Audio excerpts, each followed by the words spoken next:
Hello வணக்கம். இது உங்கள் சிவி ஜோன் சொல்லரும். எப்படி இருக்கீங்க? இப்போ பார்த்தீங்கன்னா ஒரு சம்பவம். அதாவது திவ்யா அவங்க வீட்டிலேருந்து 3 பேர் வந்திருந்தாங்க. அவங்களுடைய அண்ணா, அவங்களுடைய அப்பா, அவங்களுடைய அம்மா. அண்ணா ரொம்ப டீசெண்டாக சூப்பராக என்ன இந்த பிக் பாஸ் வீட்டுக்குள்ளே பேசணும். ஏன்னா எல்லாமே கேமராவில் பதிவாகுது, மைக்கில் பதிவாகுது, வெளியே போகும், சோஷியல் மீடியா ஃபுல்லாக ட்ரெண்டிங் ஆகும் தெரியும் அவர்களுக்கு. அதனால் அவங்க அதை பற்றி பேசவே இல்லை. ஆனால் அவங்களுடைய அம்மாவும் அப்பாவும் பார்த்திங்கன்னா அநியாயத்துக்கு பேசுகிறாங்க. அதுவும் விஜய் பார்வதி அவங்களோட டார்கெட்டுற மாதிரியே வந்து வச்சு செஞ்சாங்க. ஆனாலும் இங்கே வந்து பார்த்திங்கன்னா பயங்கரமான கொஸ்டின்லாம் கேட்டாங்க. அதில் ஒரு சில கொஸ்டின்ஸ்லாம் பார்த்திங்கன்னா அவங்க ஆடி போயிட்டாங்க.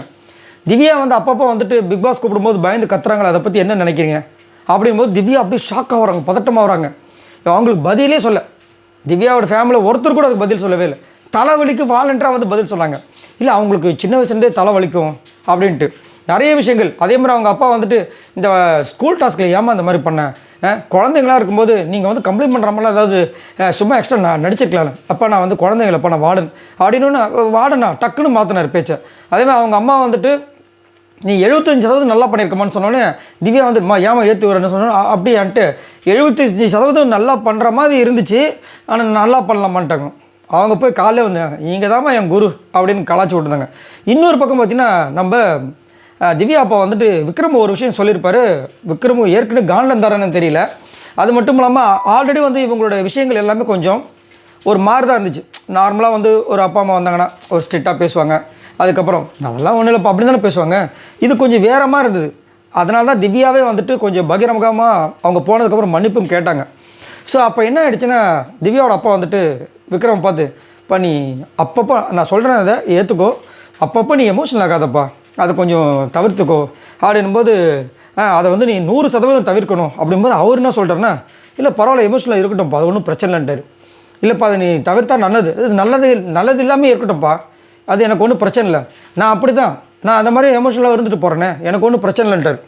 சொன்னோடனே அவருக்கு ஒரு மாதிரி அடிச்சு உடனே திவ்யா பார்த்துட்டோங்க, அப்பாவுக்கு அசிங்கமாக அது சொல்லிட்டு, இல்லை எங்கள் அப்பா சொன்னார்னா அதில் பின்னாடி ஒரு காரணம் இருக்கும். இல்லை காரணத்துக்காக சொல்ல, நான் எமோஷனல் ஆகிறது தான் நான், அது வந்து ஒன்றும் பண்ண முடியாது, இதே எங்கள் அப்பா கேட்டாலும் அதை தான் நான் பதில் சொல்வேன்ற மாதிரி அவர் முடிச்சு விட்டார். பட் இருந்தாலும் பெரியவங்க ஏன் அவ்வளோ தாக்குதல் வாங்கின விஜய் பார்வதியே வந்துட்டு சைலண்ட்டாக இருக்காங்க. நீங்கள் என்னங்க அப்படின்னா அவருக்கு உள்ளே ஏதோ ஒன்று அஃபண்ட் ஆகிருக்கும் போல இருக்குது. அதனால் அந்த மாதிரி சொல்லிட்டாரு.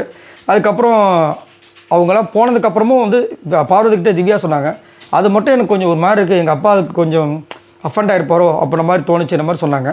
இன்னொரு இடத்துல கனிக்கிட்ட கேட்டார், நான் பேசுகிறது ஏதாவது உங்களுக்கு தோணுச்சா, அவரை நான் வந்து மரியாதை குறைவாக பேசுகிற மாதிரி, இல்லை அப்படின்னு இல்லை ஆர்கியூமெண்ட் பண்ணுற மாதிரி இருந்துச்சா, அந்த மாதிரி இருந்துச்சு, அதை கொஞ்சம் தவிர்த்துக்கலாம், இல்லை இது தவிர்க்கிறதுக்கு ஒன்றுமே இல்லை, நான் எங்கள் அப்பா வந்து கேட்டாலும் இதை தான் நான் பேசுவேன் அப்படின்னு சொன்னார். அதேமாதிரி நான் இப்படி தான் பேசுவேன், எனக்கு ஒன்றும் பிரச்சனை இல்லைன்னு சொல்லும்போது எங்கள் அப்பாவும் இதை தான் பேசுவார். இப்போ திவ்யா வந்து சொல்லியிருப்பாங்க, சாரி கேட்டிருப்பாங்க, இல்லை அதெல்லாம் ஒன்றும் இல்லை எங்கள் அப்பா இந்த மாதிரி தான் சொன்னோன்னே விஜய் போகிறது இன்னது உங்கள் அப்பா இப்படி தானா அப்படின்னு ஒரு பதட்டத்தை கொடுத்தாங்க. எது எப்படியோ நான் என்ன சொல்கிறேன்னா, இவங்கெல்லாம் வந்துட்டு இப்போ இங்கே கண்டஸ்டன்ட் வந்திருக்காங்க, அப்பா அம்மா அந்த ஸ்தானத்தில் இந்த சீசன் எல்லா சீசனும் பார்த்திங்கன்னா வருவாங்க, வந்து சூப்பராக வந்து அழகாக கொஞ்சம் ஒன்று லைஸ்ட்டாக அப்படி ஒரு தூவிட்டு இருந்தால் நல்லா பண்ணுறீங்க பண்ணிட்டு போயிடுவாங்க.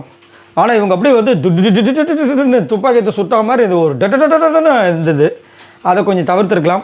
அதே மாதிரி பக்கத்தில் இருக்கிற திவ்யா அதை கொஞ்சம் சொல்லியிருக்கலாம், அவங்களுக்கு தெரியாது. ஏன்னா வந்த புதுசில் எல்லாருமே கொஞ்சம் ஃபயராக தானே இருப்பாங்க, அந்த மாதிரி அவங்களும் பண்ணிட்டாங்க. பக்கத்தில் இருந்துட்டு கொஞ்சம் லைட்டாக அப்படி கையை பிடிச்சி வேண்டாம் இது ஒரு மாதிரி வெளியே போய்டும் அப்படின்னு ஏதாவது ஒன்று சொல்லியிருந்தாங்கன்னா அதை மேபி அவங்க தவிர்த்துருக்கலாமோ, அப்புறம் அவங்களும் தவிர்த்துருப்பாங்களோ நம்ம தோணுச்சு. இதை பற்றி உங்களோட கருத்துக்களை சொல்லுங்கள். பாய் நண்பர்களே.